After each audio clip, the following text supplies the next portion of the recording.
কবি শ্রীজাত বন্দ্যোপাধ্যায়ের কবিতা বর্ণমালা। এই ভাষাতেই অন্ন আমার, এই ভাষাতেই রুজি। ধান বলতে আজও আমি বর্ণমালা বুঝি।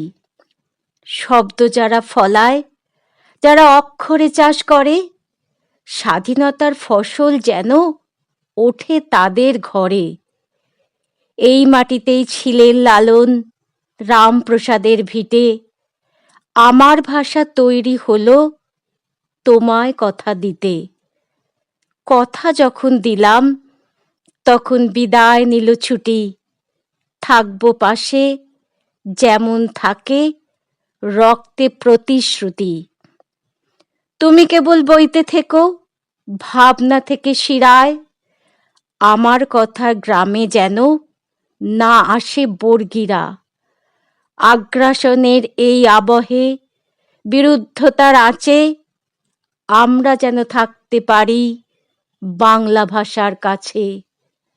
আমরা যেন থাকতে পারি বাংলা ভাষার কাছে।